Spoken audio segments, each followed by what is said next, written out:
YouTube channel physics world. इससे पहले के लेक्चर में हमने बीटा डीके के बारे में पढ़ा था, टाइप्स ऑफ बीटा डीके पढ़ा था, और हमने ये भी देखा था कि बीटा डीके में जो साइड प्रोडक्ट्स निकलते हैं यानी न्यूट्रॉन्स एंड यानी न्यूट्रॉन्स जो प्रोटॉन में कन्वर्ट होता है तो वो क्या साइड प्रोडक्ट निकालता है, एंड प्रोटॉन जो न्यूट्रॉन में कन्वर्ट होता है वो क्या साइड प्रोडक्ट्स निकालता है।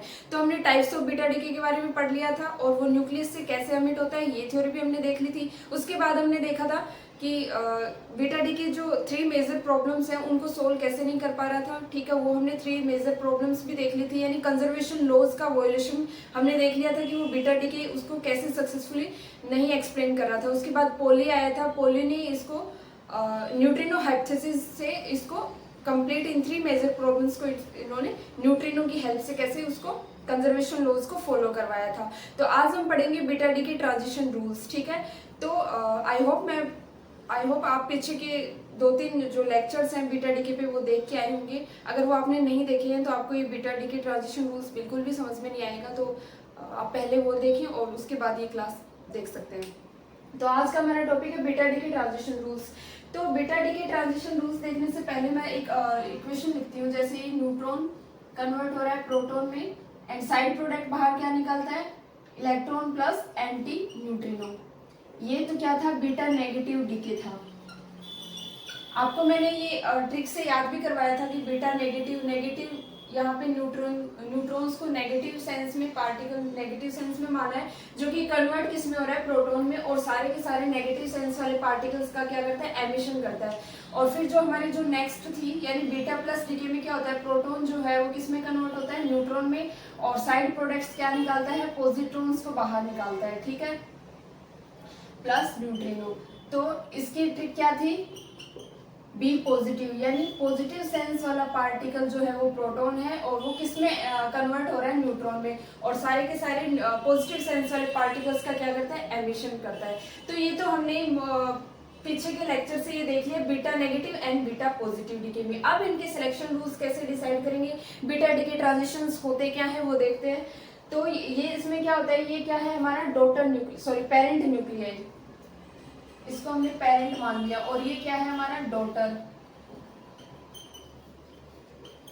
ठीक है। अब अगर मैं इसमें अदर पार्टिकल्स या आउटगोइंग पार्टिकल्स का इसके अंदर जिक्र करूंगी तो आप उससे समझ जाना कि जो न्यूट्रॉन है वो प्रोटॉन में कन्वर्ट हो रहा है, यानी न्यूट्रॉन क्या है, इसका पेरेंट है, और कन्वर्ट किस में हो रहा है, ये प्रोटॉन में, तो ये प्रोटॉन क्या है, इसका डॉटर है। और ये जो पार्टिकल्स है वो आउटगोइंग पार्टिकल्स या इसको साइड पार्टिकल्स या फिर एमिटेड पार्टिकल्स जिसको हम बोलते हैं, क्या है, एमिटेड पार्टिकल्स की न्यूक्लियस से एमिशन होता है इन पार्टिकल्स का, कि जब भी न्यूट्रॉन प्रोटॉन में कन्वर्ट होगा तो साथ में क्या निकलेगा, इलेक्ट्रॉन का एमिशन होगा और एक एंटी न्यूट्रिनो का एमिशन होगा। ये एंटी न्यूट्रिनो कहाँ से आया था, ये हमने इससे पहले वाले लेक्चर में पढ़ा था न्यूट्रिनो हाइपोथेसिस में। यानी कि जब बीटा डी की थ्योरी फेल हो रही थी एक्सप्लेन करने में 3 कंजर्वेशन लॉज कौन से थे, वो एक तो कंजर्वेशन ऑफ लीनियर मोमेंटम, यानी लीनियर मोमेंटम कंजर्व नहीं हो पा रहा था, एक था कन्वर्जन ऑफ एंगुलर मोमेंटम भी एंगुलर मोमेंटम भी कंजर्व नहीं हो पा रहा था। वो कैसे नहीं था, अगर इसको आप हटा दो, ये मान लो पहले नॉन नहीं था, इतना ही पार्टिकल का एमिशन हुआ, तो इसमें क्या हो रहा था कि जो इसकी जो स्पिन है, इसकी स्पिन है और इसकी स्पिन है, दोनों को मिला के यहाँ पे कितना बन रहा था, हाफ, और ये कितना बन रहा था, 0 and 1।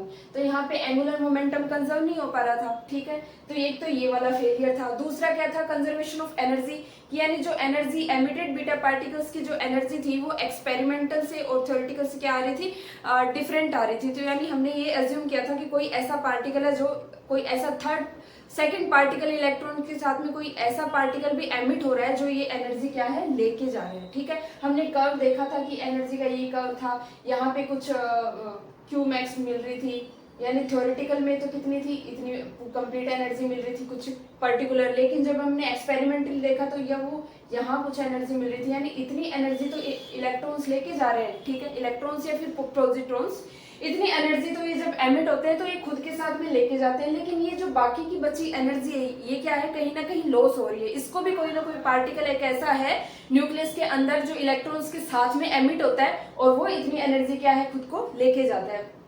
तो फिर हमने यहाँ से देख लिया था न्यूट्रिनो के आने से कि न्यूट्रिनो वो ऐसा पार्टिकल है जो इतनी एनर्जी खुद लेके जा रहा है। तो हमने न्यूट्रिनो हाइपोथेसिस से इन तीनों कंजर्वेशन लॉज को हमने क्या देखा था, वैलिड माना था कि हाँ ये न्यूट्रिनो के आ जाने से तीनों मेजर प्रॉब्लम्स है जो बीटा डीके की वो हमारी सॉल्व हो रही है। तो ये तो हमने किस में देख लिया था, न्यूट्रिनो हाइपोथेसिस में। मैंने ये जो आपको रिविजन करवाया पीछे के 2-3 लेक्चर्स का इसमें वो बताया सारांश, ठीक है। आज क्या है, बीटा डीके ट्रांजिशन रूल्स। तो बीटा डीके ट्रांजिशन रूल्स देखते हैं। तो इसमें बीटा डीके ट्रांजिशन रूल्स में क्या होता है कि न्यूट्रॉन प्रोटॉन में कन्वर्ट हो रहा है, प्रोटॉन न्यूट्रॉन में, यानी एक न्यूक्लियस जो है वो दूसरे न्यूक्लियस में क्या हो रहा है, कन्वर्जन हो रहा है। न्यूक्लियस का दूसरे न्यूक्लियस में कन्वर्जन, यानी एक स्टेट का दूसरे स्टेट में कन्वर्जन। स्टेट तो चेंज हो ही रही है ना, देखो, क्योंकि न्यूट्रॉन जो है वो प्रोटॉन में कन्वर्ट हो रहा है और प्रोटॉन जो है वो न्यूट्रॉन में कन्वर्ट हो रहा है। न्यूक्लियस के अंदर ही हो रहा है ना ये, तो मतलब एक न्यूक्लियस जो है वो दूसरे न्यूक्लियस में कन्वर्ट हो रहा है। तो उस टाइम जो सिलेक्शन रूल्स होंगे यानी उसकी स्पिन पैरिटी। तो बीटा डीके ट्रांजिशन रूल में हम देखेंगे कि जो प्रोटॉन है वो न्यूट्रॉन में, जो प्रोटॉन है वो प्रोटॉन में कन्वर्ट हो रहा है और प्रोटॉन जो है वो क्या हो रहा है, न्यूट्रॉन में, इनका क्या हो रहा है, कन्वर्जन हो रहा है। ये सब किसमें हो रहा है, न्यूक्लियस के अंदर। तो हम ऐसा बोल सकते हैं कि एक न्यूक्लियस जो है वो दूसरे न्यूक्लियस में कन्वर्जन हो रहा है, यानी एक न्यूक्लियस का दूसरे न्यूक्लियस में क्या हो रहा है, ट्रांजिशन हो रहा है। और ये ट्रांजिशन कैसे होगा, कुछ तो ऐसी ये किन पे डिपेंड करेगा, ठीक है, किन वैल्यूज के लिए ट्रांजिट करेगा, यानी अपने स्टेट किन किन वैल्यूज के लिए चेंज करेगा। तो ये किस पे डिपेंड करेगा, ये करेगा आउटगोइंग पार्टिकल्स की स्टेट पे, ठीक है, इस पे डिपेंड करेगा। आउटगोइंग पार्टिकल्स कौन से, ठीक है, ये क्या है हमारे पास, आउटगोइंग पार्टिकल्स हैं।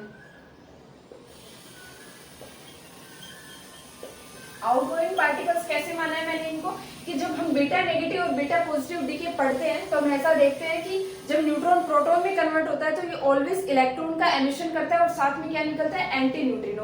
तो ये जो एमिशन हो रहा है इन्हीं को हम क्या बोलते हैं, साइड प्रोडक्ट्स या फिर आउटगोइंग पार्टिकल्स, यानी जो न्यूक्लियस से जा रहे हैं, आउटगोइंग हो रहे हैं, ठीक है। तो इसमें ये क्या है, पेरेंट न्यूक्लियाई और ये क्या है, डॉटर न्यूक्लियाई।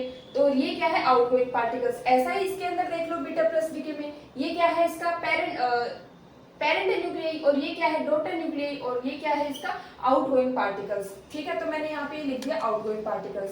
तो मैंने क्या बताया ट्रांजिशन रूल में, ट्रांजिशन कैसे, कि जब न्यूक्लियस एक स्टेट से दूसरे स्टेट में ट्रांजिट करता है, ठीक है, तो उसके क्या क्या सिलेक्शन रूल्स होते हैं, वो किन किन वैल्यूज पे डिपेंड करता है, उसके लिए उसकी क्या स्पिन होती है, क्या उसकी पैरिटी होती है, क्या उसका टोटल एंगुलर मोमेंटम होता है, क्या उसका टोटल ऑर्बिटल एंगुलर मोमेंटम होता है। ये जो चीजें हैं, ये जो कुछ सिलेक्शन रूल्स हैं, किन किन वैल्यूज के लिए ये जो है न्यूक्लियस एक स्टेट से दूसरे स्टेट में चेंज होगा कि नहीं होगा, तो वो सब हम किस में पढ़ेंगे, बीटा डीके ट्रांजिशन रूल्स में। और इन्हीं को हम क्या बोलते हैं, ट्रांजिशन रूल्स बोलते हैं, ठीक है।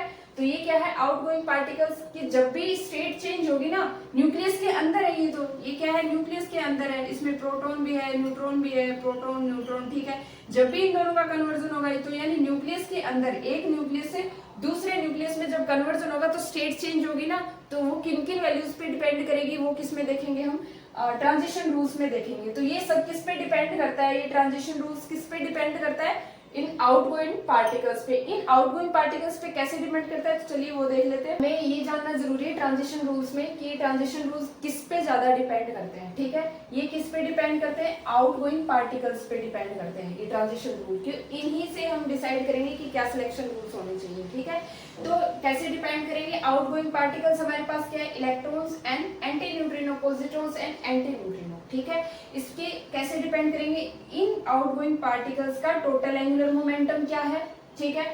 इन आउटगोइंग पार्टिकल्स का टोटल स्पिन एंगुलर मोमेंटम क्या है, इनकी पैरिटी क्या है, इनका ऑर्बिटल एंगुलर मोमेंटम क्या है। टोटल एंगुलर मोमेंटम जे से डिनोट करते हैं, ये एस है, ये पैरिटी क्या है, पी है, जो कि कितनी होती है, -1 to the power L. L यहाँ पे क्या है, ऑर्बिटल क्वांटम नंबर, ठीक है। और ये जो ऑर्बिटल एंगुलर मोमेंटम ये क्या है, एल। तो ट्रांजिशन रूल किस पे डिपेंड करेगा, आउटगोइंग पार्टिकल्स पे डिपेंड करेगा, इनकी जो स्पिन है वो कैसी है, इनकी पैरिटी कैसी है, इनका टोटल एंगुलर मोमेंटम कैसा है और इनका ऑर्बिटल एंगुलर मोमेंटम कैसा है, ठीक है। तो इसमें ट्रांजिशन रूल्स बीटा डीके में जो सबसे ज्यादा मैक्सिमम क्वेश्चन पूछे जाते हैं वो सबसे ज्यादा इन ट्रांजिशन रूल से ही पूछे जाते हैं। उसके बाद क्यू वैल्यूज के कुछ क्वेश्चन आ जाते हैं, लेकिन जो मोस्ट इंपोर्टेंट टॉपिक है ना, सीएसआर, नेट के लिए, जेस्ट के लिए या फिर गेट के लिए, वो सबसे ज्यादा इन ट्रांजिशन रूल्स पे क्वेश्चन पूछता है। तो हम क्वेश्चन भी करेंगे आगे की क्लासेस में। तो आज हम देख लेते हैं ट्रांजिशन रूल्स, ठीक है। तो जब प्रोटॉन जो है वो न्यूट्रॉन में कन्वर्ट होता है और न्यूट्रॉन जो है वो प्रोटॉन में कन्वर्ट होता है, तो ऐसा नहीं है कि एक सिंगल प्रोटॉन है वो न्यूट्रॉन में कन्वर्ट हो गया या फिर एक सिंगल न्यूट्रॉन है वो प्रोटॉन में कन्वर्ट हो गया। इसमें क्या होता है कि एक स्टेट चेंज होती है, यानी न्यूक्लियस का ट्रांसफॉर्मेशन होता है दूसरे न्यूक्लियस में, ठीक है। जब एक न्यूक्लियस दूसरे न्यूक्लियस में ट्रांसफॉर्मेशन करता है तो प्रोडक्ट्स क्या बाहर निकालता है, electrons and anti neutrino, positrons and anti neutrino. तो यहाँ से हम समझ गए ना कि जब न्यूट्रॉन्स प्रोटॉन में कन्वर्ट होता है और प्रोटॉन में न्यूट्रॉन में जब न्यूट्रॉन प्रोटॉन में होता है और प्रोटॉन न्यूट्रॉन में कन्वर्ट होता है, तो ये जो स्टेट चेंज होती है ना आपस में, इसमें पूरे न्यूक्लियस का ट्रांसफॉर्मेशन होता है एक स्टेट से दूसरे स्टेट में। उसके लिए जो ट्रांजिशन होता है तो उसके लिए कुछ बेसिकली कुछ वैल्यूज होंगी, उनके जो आउटगोइंग पार्टिकल्स है वो उस पर डिपेंड करेगा कि उसकी टोटल एंगुलर मोमेंटम क्या है, उसका जो स्पिन एंगुलर मोमेंटम वो क्या है, उसकी पेरिटी क्या है और उसका टोटल ऑर्बिटल एंगुलर मोमेंटम क्या है। तो ट्रांजिशन रूल्स में हम इन पे ज्यादा चर्चा करेंगे, ठीक है। इनके जो वैल्यूज हैं, इनके जो सिलेक्शन रूल्स हैं, इन्हीं को हम क्या बोल रहे हैं कि सिलेक्शन रूल्स कैसे बोलेंगे कि जे किन किन जे वैल्यूज के लिए ये जो ट्रांजिशन है ये पॉसिबल है, यानी किन किन जे वैल्यूज के लिए ये जो इक्वेशन है वो कंप्लीटली क्या हो जाएगी, ट्रांसफॉर्म हो जाएगी दूसरे न्यूक्लियस में, ठीक है। तो ये जो वैल्यूज होती है ना, इनकी जो वैल्यूज है इन्हीं को हम क्या बोल रहे हैं, सिलेक्शन रूल्स, ठीक है। यानी कैसे हम इनको सेलेक्ट करें जे वैल्यूज को, ताकि ये जो है वो कंजर्वेशन लॉज को भी फॉलो करें और ये क्या हो जाए, एक न्यूक्लियस से दूसरे न्यूक्लियस में भी क्या हो जाए, ट्रांसफॉर्म हो जाए। तो चलिए देखते हैं।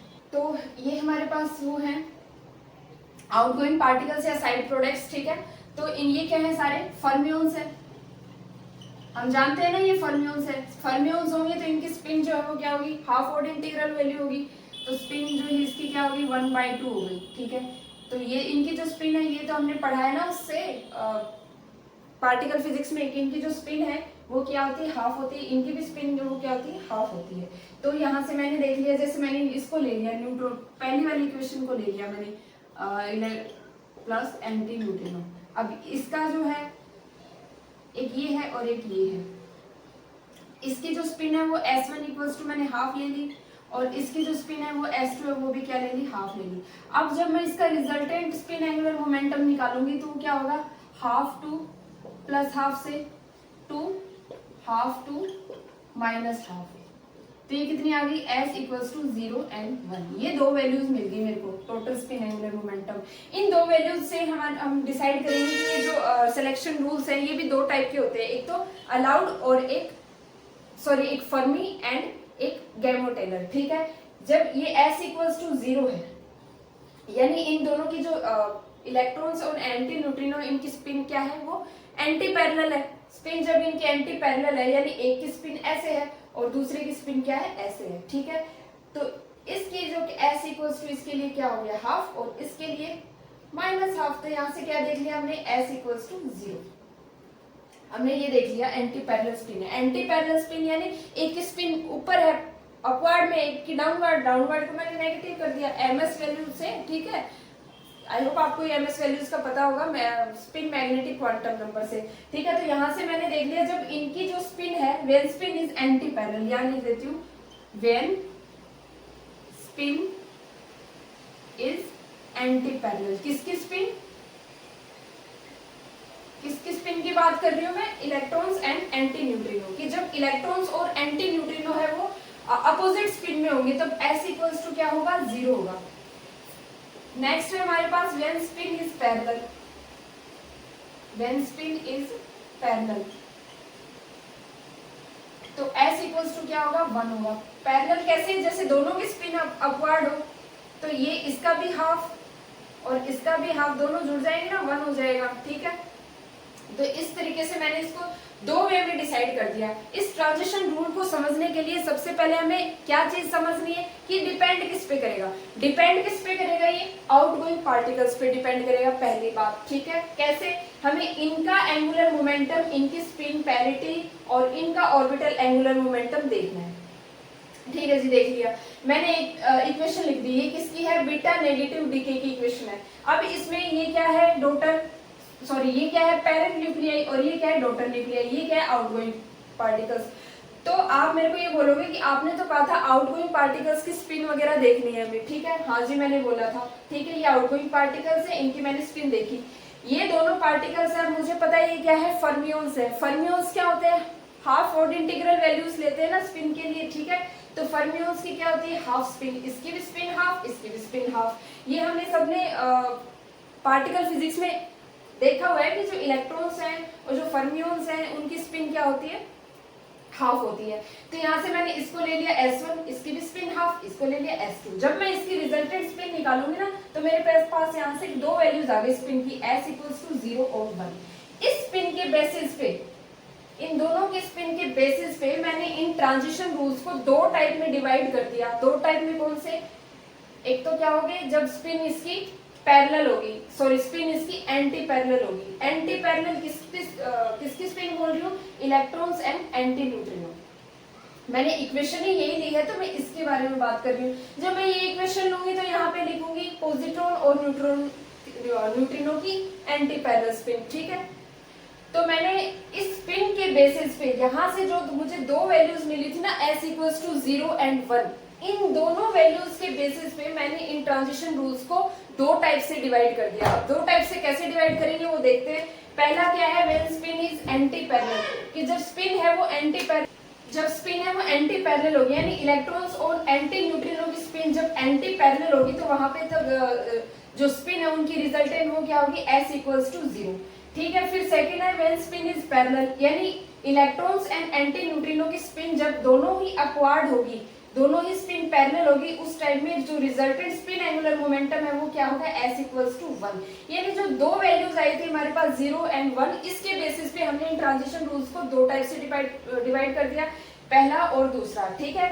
फिर हम अब ये देखेंगे जब स्पिन 0 होती है यानी S इक्वल्स टू 0 होती है, उसको हम क्या बोलेंगे, फर्मी बोलेंगे।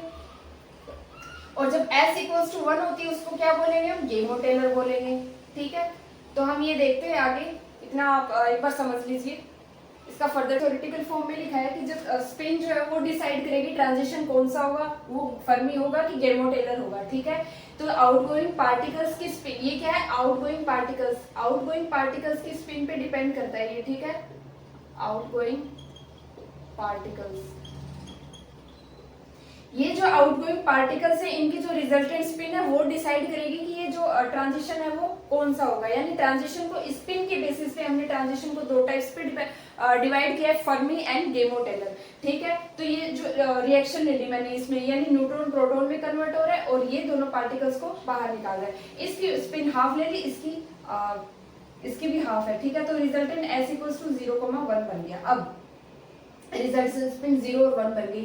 0 बनने का मतलब क्या है कि दोनों इलेक्ट्रॉन्स और जो एंटी न्यूट्रिनो वो दोनों क्या है, एंटी पैरेलल स्पिन है उनकी, तो ठीक है, इसलिए उनका रिजल्टेंट जो स्पिन है वो क्या आ गया, 0। जब रिजल्टेंट स्पिन 0 हो जाएगा तो उसको हम क्या बोलेंगे कि वो कौन सा है, फर्मी ट्रांजिशन है, ठीक है।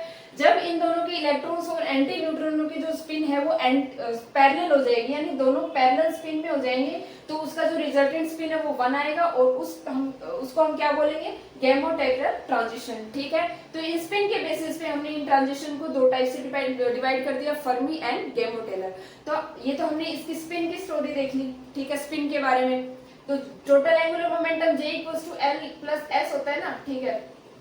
हमने अब इसका स्पिन का बारे में देख लिया। अब हम देखते हैं कि जो टोटल एंगुलर मोमेंटम है, सॉरी ऑर्बिटल एंगुलर मोमेंटम है, उसकी वैल्यूज पे कैसे डिपेंड करते हैं ट्रांजिशन रूल्स। फिर हम क्या देखेंगे, इन दोनों का एडिशन करके टोटल J जो है वो टोटल एंगुलर मोमेंटम पे कैसे डिपेंड करता है और कैसे इसके ट्रांजिशन रूल्स इस पे डिपेंड करते हैं। तो चलिए देखते हैं।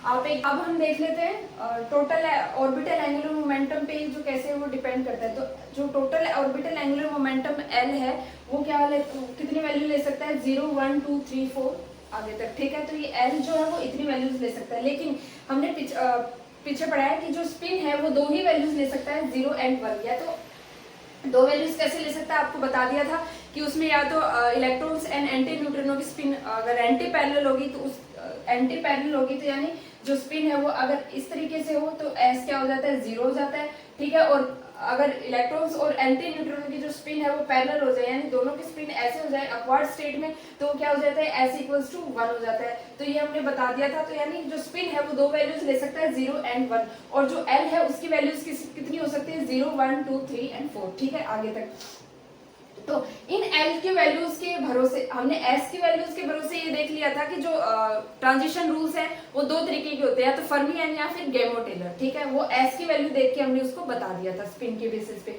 अब हम एल की वैल्यूज के बेसिस पे बता पाएंगे कि जो ट्रांजिशन रूल्स है वो कौन से अलाउड है, फॉरबिडन है या फिर सेकंड फॉरबिडन है, यानी इन एल की वैल्यूज के बेसिस पे हम ये देखेंगे। अगर एल इक्वल्स टू 0 है, ठीक है, अगर ये जो L है वो 0 आ जाए तो उसको हम क्या बोलेंगे, अलाउड ट्रांजिशन, ठीक है, उसको हम अलाउड ट्रांजिशन बोलेंगे। अगर L इक्वल्स टू 1 है उसको फर्स्ट फॉरबिडन बोलेंगे। अगर L की वैल्यू 2 आ गई तो उसको सेकंड फॉरबिडन बोलेंगे। अगर L की वैल्यू 3 आ गई, सॉरी L की वैल्यू क्या आ गई, 3 आ गई तो उसको हम थर्ड फॉरबिडन बोलेंगे। तो अगर L की वैल्यू से पता चल गया तो हम पैरिटी भी उसकी डिसाइड कर सकते हैं। पैरिटी क्या होती है, -1 to the power L। L क्या है यहाँ पे, ऑर्बिटल एंगुलर मोमेंटम। तो फिर L इक्वल्स टू 0 के लिए जो पैरिटी है वो +1 आ गई, यानी पैरिटी में कोई चेंज नहीं होगा। यानी जब अलाउड ट्रांजिशन होगा हमारे पास तो उस टाइम में पैरिटी में कोई भी चेंज नहीं आएगा। ये यहाँ से देख लो कि जब L की वैल्यू 0 थी तो हमने क्या बोला था, L की वैल्यू 0 के लिए इसको क्या बोलेंगे, अलाउड ट्रांजिशन बोलेंगे। अब इससे पैरिटी कैसे डिसाइड करेंगे, आउटगोइंग पार्टिकल्स की कैसे करेंगे, -1 टू द पावर L होती है ना, तो यहाँ पे 0 रखो, यानी +1 आ गया, यानी पैरिटी में कोई भी चेंज नहीं होगा। पैरिटी में चेंज दोनों तरफ से ही नहीं होगा। जैसे इस इक्वेशन में देखो, पैरिटी में चेंज ना होने का मतलब क्या है, जो लेफ्ट साइड में जो पैरिटी है वो राइट साइड में पैरिटी की क्या होनी चाहिए, इक्वल आनी चाहिए, और ये कंजर्व होना चाहिए, ठीक है। तो ये हमने देख लिया। फिर for L equals to 1, L equals to 1 जब होगा वो फर्स्ट फॉरबिडन होगा, उसको हम क्या बोलेंगे, फर्स्ट फॉरबिडन। ये हमको लर्न करना है, फर्स्ट फॉरबिडन। अब इसमें पैरिटी देखो, पैरिटी क्या आ रही है, नेगेटिव आ रही है, यानी ऑड पैरिटी आ रही है, पैरिटी चेंज हो रही है। तो फर्स्ट फॉरबिडन के लिए हम क्या बोलेंगे, पैरिटी वो क्या है, वो चेंज होती है। और जो L इक्वल्स टू 2 है यानी सेकंड फॉरबिडन, इसको हम बोलेंगे। तो सेकंड फॉरबिडन के लिए जो पैरिटी है वो +1 आती है, यहाँ पे स्क्वायर हो गया ना तो +1 आएगा, यानी पैरिटी में कोई भी चेंज नहीं होगा। अब इतना देख लिया, अब इसको थोड़ा सा समराइज करते हैं। ये क्या है, बीटा डी के ट्रांजिशन रूल्स पढ़ रहे हैं। ये कितने टाइप के होंगे, स्पिन के बेसिस पे देखते हैं, spin on the basis off spin, यानी अगर इसकी स्पिन देख लें तो ये कितने टाइप के होंगे, फर्मी एंड गेमो टेलर। फर्मी में क्या होगा, इसकी जो स्पिन है यानी डेल्टा एस, इसकी जो रिजल्टेंट स्पिन है यानी resultant spin emitted electrons and anti neutrino, emitted positrons and neutrino, उनकी जो स्पिन देखी तो हमने क्या बोला था कि अगर S इक्वल्स टू 0 आ जाए यानी रिजल्टेंट स्पिन अगर 0 है, 0 होने का मतलब अगर दोनों अपोजिट स्पिन है, उसकी स्पिन यानी एंटी पैरेलल है, तो स्पिन क्या होगी, S इक्वल्स टू 0, उस टाइम उसको ट्रांजिशन रूल्स को क्या बोलेंगे, फर्मी ट्रांजिशन रूल्स। अगर उसकी जो स्पिन है वो 1 आ गई, यानी दोनों की जो स्पिन है, spin of electrons and anti neutrino, anti neutrino और इलेक्ट्रॉन्स की जो स्पिन है अगर वो पैरेलल है, आर पैरेलल, ठीक है, spin of electrons and anti neutrino are parallel. Gamow Teller में क्या होगा, उसकी रिजल्टेंट स्पिन क्या आएगी, 1 आएगी, और इसमें क्या होगा, उसकी जो स्पिन है रिजल्टेंट वो क्या आएगी, 0। क्यों आएगी, इलेक्ट्रॉन्स एंड एंटी न्यूट्रिनो की जो स्पिन है वो क्या आएगी, एंटी पैरेलल।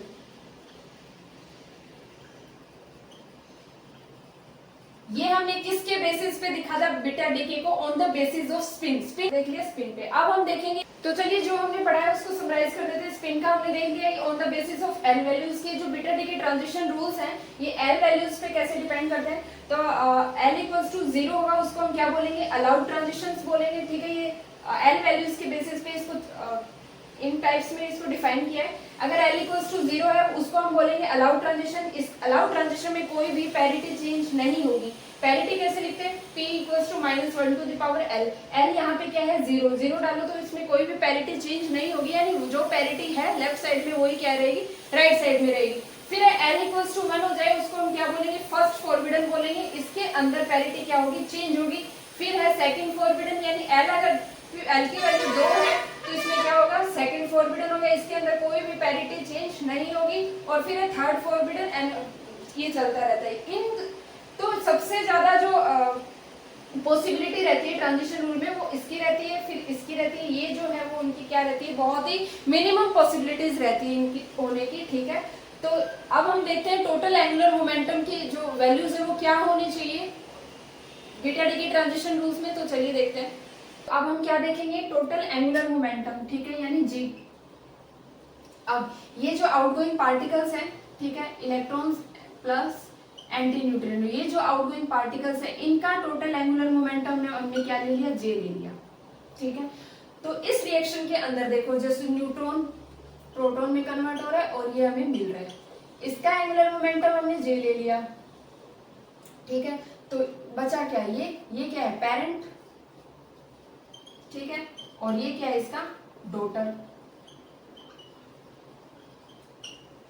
इसका तो हमें पता चल गया ना आउटगोइंग पार्टिकल्स का टोटल एंगुलर मोमेंटम, उसके लिए हम कैसे देखेंगे, J equals to L plus S से, L तो हमने भी देख लिया, ये भी दो वैल्यूज ले सकता है 0 and 1, और ये कितने में 0 1 2 3, इस तरीके से हम इसका J निकाल पाएंगे आउटगोइंग पार्टिकल्स का। लेकिन जब ये बच गया ना पेरेंट एंड डॉटर, इसका जो है टोटल एंगुलर मोमेंटम हमें कुछ ऐसा लेना होगा, यानी कुछ ऐसी फिक्स्ड वैल्यूज इसकी लेनी होगी जिससे कि क्या है, लेफ्ट साइड में ये कंजर्व हो जाए इसके एंगुलर मोमेंटम से, ठीक है। तो हम कैसे लेंगे, इसका जो एंगुलर मोमेंटम है वो इसकी से हमें कंजर्व कराना है, तभी तो जो कंप्लीट रिएक्शन का एंगुलर मोमेंटम कंजर्व रहेगा, ठीक है। तो हमें क्या करना है कि इसका तो हमें पता है, लेकिन इसके लिए हमें कुछ वैल्यूज लेनी होंगी, यानी हमें ये देखना होगा कि जो टोटल एंगुलर मोमेंटम जे है उसकी क्या वैल्यूज लेनी चाहिए हमें, कौन सी वो स्पेसिफिक वैल्यूज होंगी जिससे ये इसके साथ क्या हो जाए, कंजर्व हो जाए, यानी जो टोटल एंगुलर मोमेंटम है इस पूरी कंप्लीट रिएक्शन में वो क्या रहना चाहिए, कंजर्व रहना चाहिए। तो यही क्या है, ट्रांजिशन रूल्स का एक पार्ट है कि अभी पिछले हमने देख लिया था स्पिन पे कैसे डिपेंड करता है, उसके ऑर्बिटल एंगुलर मोमेंटम पे कैसे करता है, अब टोटल एंगुलर मोमेंटम पे कैसे करेगा। तो हमने देख लिया कि ये जो पेरेंट और डॉटर है इसका जो हमें एंगुलर मोमेंटम कुछ इस तरीके से डिसाइड करना है, कुछ सिलेक्शन रूल से इस तरीके से इसकी एंगुलर मोमेंटम वैल्यूज लेनी है जिससे ये इस आउटगोइंग पार्टिकल के एंगुलर मोमेंटम के साथ में क्या हो जाए, कंजर्व हो जाए, और इससे क्या हो जाए, ये कंप्लीट रिएक्शन का एंगुलर मोमेंटम क्या रहे, कंजर्व रहे। तो अभी हम कुछ एक टेबल बनाएंगे जिससे उस टेबल से आपको याद करने में आसानी रहेगी कि यानी ट्रांजिशन रूल्स को हमने फर्मी में कैसे देखेंगे और इसको गैमो-टेलर में कैसे देखेंगे। तो चलिए एक टेबल के थ्रू इसको लर्न करने की कोशिश करते हैं। तो पहला मैंने लिखा है ट्रांजिशंस, यानी टाइप ऑफ ट्रांजिशन है ये, कि ट्रांजिशन कौन सा है, वो अलाउड है या फिर फर्स्ट फॉरबिडन है या सेकंड फॉरबिडन है या थर्ड वैल्यूज यानी थर्ड फॉरबिडन है। तो ये किस बेसिस पे है, एल की वैल्यूज के बेसिस पे। हमने डिफाइन किया था ना कि अगर एल इक्वल्स टू 0 है तो वो ट्रांजिशन रूल कौन सा होगा, अलाउड होगा। फिर देखा था एल की वैल्यू अगर 1 है तो वो देखा था कि वो फर्स्ट फॉरबिडन होगा, ऐसे हमने देखा था। ये है किस पे, एल की वैल्यूज के बेसिस पे ट्रांजिशन है। तो ये यहाँ पे मैंने क्या लिख दिया, टाइप ऑफ ट्रांजिशन, ठीक है। फिर Fermi selections, Gamow Teller, parity, L values और इनके टोटल एंगुलर मोमेंटम जे वो किस तरीके से देखा है। तो फर्मी सिलेक्शन में मैंने क्या बताया था, जो सिलेक्शन रूल्स होंगे वो क्या होंगे, डेल्टा एस इक्वल्स टू क्या होगा, उसके अंदर क्या होगा, 0 होगा।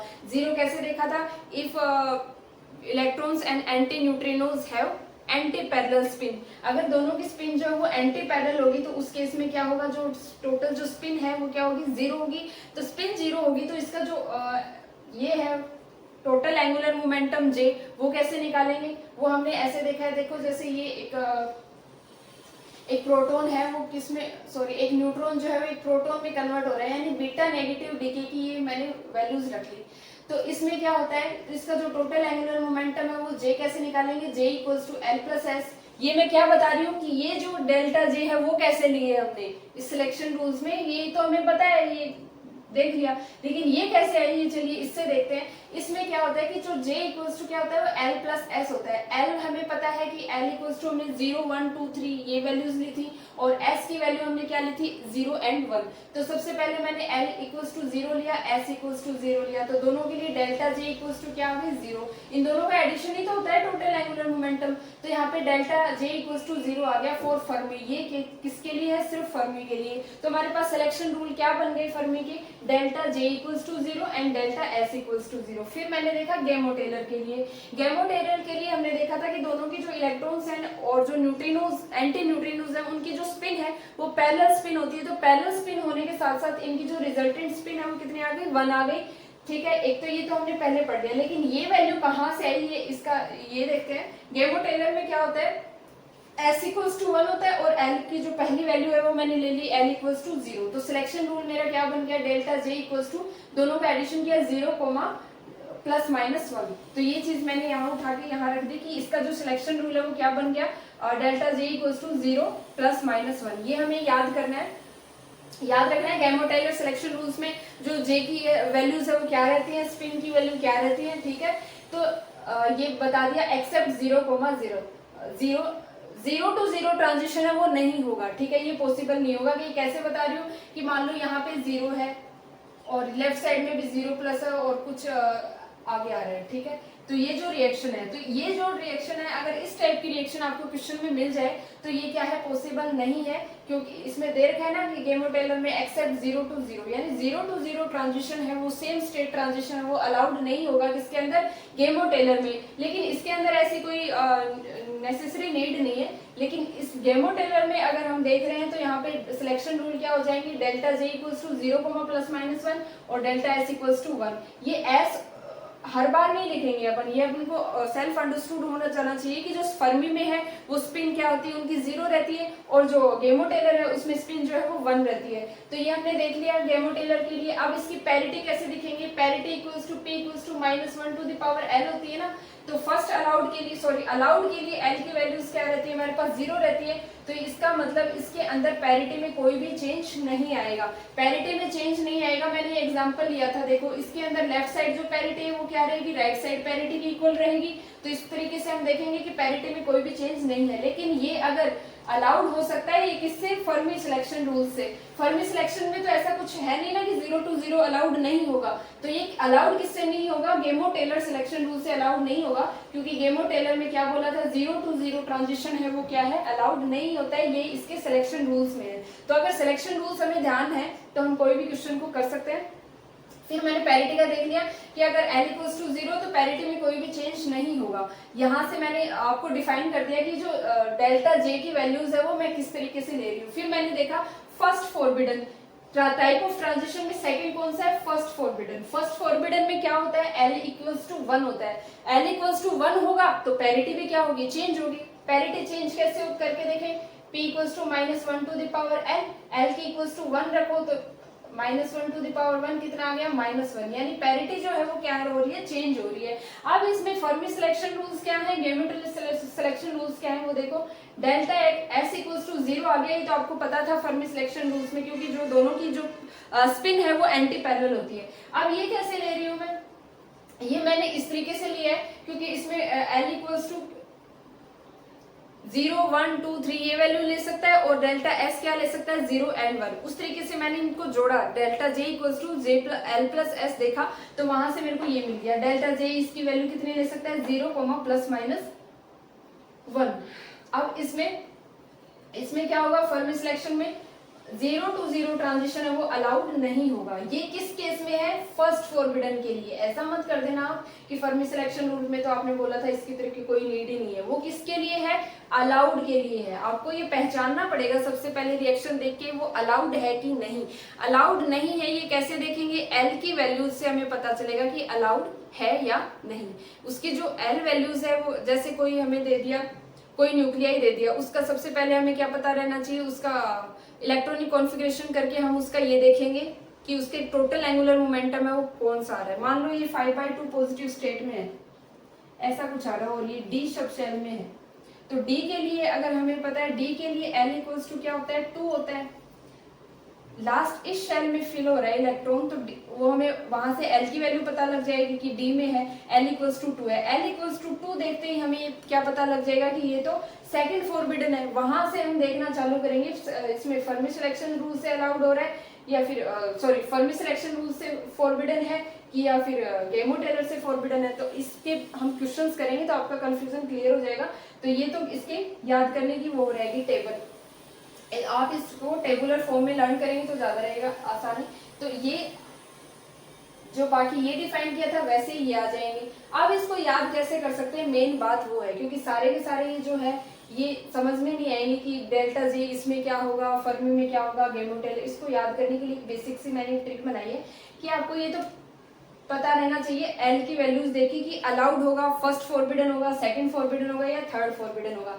ये कैसे पता चलेगी? एल की वैल्यूज देख के, ठीक है। वो फर्मी है कि गैमो टेलर होगा, ये कैसे पता चलेगा? उसकी स्पिन से, ठीक है, और उसके टोटल एंगुलर मोमेंटम से। अब इसमें देखो फर्मी सिलेक्शन में डेल्टा जे इक्वल्स टू 0 रख दो, यानी दोनों को 0 0 ले लो, ठीक है। दोनों को 0 0 कैसे लिया? एल इक्वल्स टू भी 0 लिया, एस इक्वल्स टू भी 0 है, ठीक है। तो यहाँ पे डेल्टा जे भी 0 आ गया, और पैरिटी में कोई भी चेंज नहीं होता। जब भी एल इक्वल्स टू 0 है, इसका मतलब पैरिटी उसकी चेंज है ही नहीं, ठीक है। यानी दोनों साइड की जो पैरिटी है, जैसे दोनों साइड की जो पैरिटी वो क्या रहने वाली है? सेम रहने वाली है। अब गैमो टेलर में देखो delta J equals to 0 plus minus 1 ये होता है। अब यहाँ से देखो दोनों को 0 0 ले लिया आपने, इसको छोड़ो एक बार, डेल्टा जे इक्वल्स टू 0 ले लिया, तो गैमो टेलर में उसको एक बढ़ा दो, ठीक है, यानी इसको 0 भी कर दो और प्लस माइनस 1 कर दो। तो ये इसको याद करने की ट्रिक है कि फर्मी सिलेक्शन में उस 0 है, तो गैमो टेलर में क्या हो जाएगा? एक बढ़ा के एक और हो जाएगी 0 और प्लस माइनस 1 हो जाएगी, ठीक है।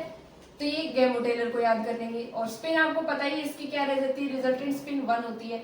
बस इसमें याद क्या रखना है कि जो 0 to 0 ट्रांजिशन है ये नहीं अलाउड है, ठीक है। अब ये चीज एज इट इज उठा के इधर रख दो, इसको वो कर दो ना एज इट इज, मैं इसको इधर कर रही हूँ, ठीक हो।